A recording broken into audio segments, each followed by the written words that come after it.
Hey everyone, welcome back to the channel. So the brand new RoadCraft update just dropped, and alongside it, we've got a long-awaited Rebuild expansion DLC.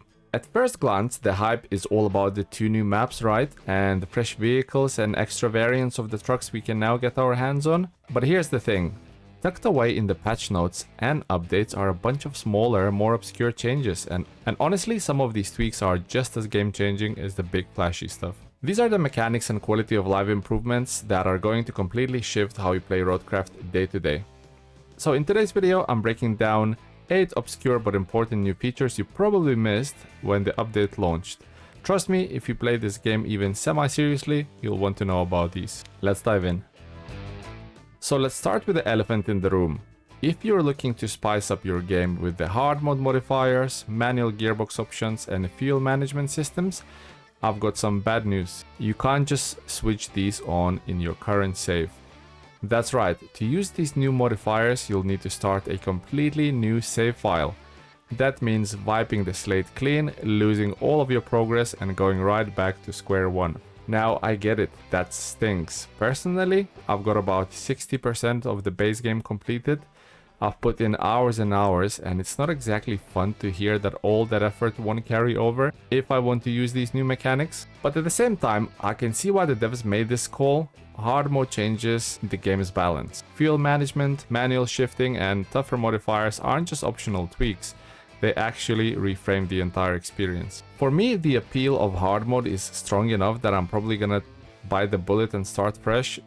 It's a sacrifice, I know, but I think it'll be worth it in the long-term challenge. If you're in the same boat, let me know down in the comments, are you restarting from scratch or are you sticking with your current save? This one's going to make a lot of players very happy. Crane controls have been overhauled. Before this patch, using a crane was, well, let's be honest, it was shit. Every single time you wanted to use it, you had to activate it, fiddle with the menus, and basically waste the time before you could actually get a job done. Now, that's gone. Cranes are ready to go instantly, no more toggling them on every time. On top of that, the controls themselves have been reworked to be way more intuitive. Things just feel smoother and more natural. It doesn't fight against you anymore. You can even use the crane while on the move. This might sound like a small quality of life thing, but if you spent hours recovering cargo or loading vehicles, you know how big of a deal this is. Less frustration, more flow. Here's another subtle but important shift. Support trucks now come with fuel. For example, the brand new Land Rover Defender alongside with the Step 310e and other maintenance add-on vehicles aren't just useless anymore. They now double as a mobile fuel supplies. That means you can actually use these vehicles as a backbone of your operations. Think about it, you're in the middle of nowhere, convoy running supplies across the rough terrain. Having a support truck in the group means now you got your fuel covered. And I think that kind of flexibility is a game changer and necessary for the hard mode. Now this one's been a question mark in the community for a while. What happens to the bridge layer trucks after you deploy the bridge? Are they basically useless after that, or can you reuse them? The answer is finally here. You can replenish bridges in the garage. Each bridge costs 3 steel beams to reload, and there's no limit on how many times you can do this.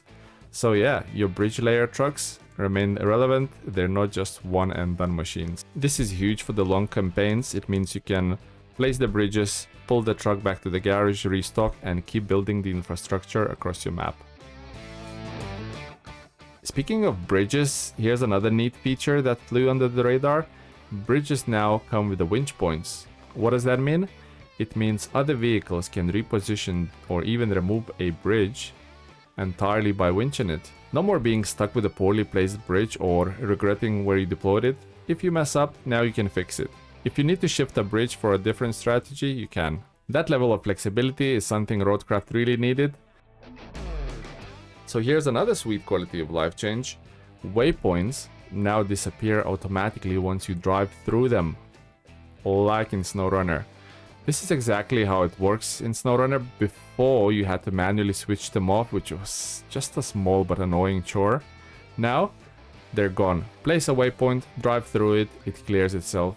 It's simple. It's not a flashy change, but honestly, it's one of those once you have it, you can't live without it features. Convoy management just got a lot easier too. The update added a top-down halos for convoy vehicles, so when you're routing multiple trucks, you can now actually see from the above where each one is, how they're positioned, and whether that tight corner you're about to send them is even possible. This massively reduces the guesswork and makes the convoy organization smoother and helps you avoid costly mistakes like sending a truck down a path it physically can't clear. And finally, a fun one, the update quietly added new toy collectibles. This isn't a game-changing mechanic, but it's still a neat little extra. Hunting these down gives you something else to do while you're exploring, and it rewards players who like to comb through the maps and see everything the devs have hidden. So there you have it, 8 obscure but important features in the new RoadCraft update and rebuild expansion. These aren't the headline features like the new maps or flashy trucks, but honestly they might change your day-to-day experience with the game even more. I'm curious which of these stood out to you the most. Are you planning to restart your save for the hard mode? Are you sticking with your current progress? And what features do you still want to see added to RoadCraft in the future? Drop your thoughts in the comments below. If you enjoyed this breakdown, hit that like button and consider subscribing if you haven't already. It really helps the channel grow. Thanks for watching, and I'll catch you in the next one. Take care.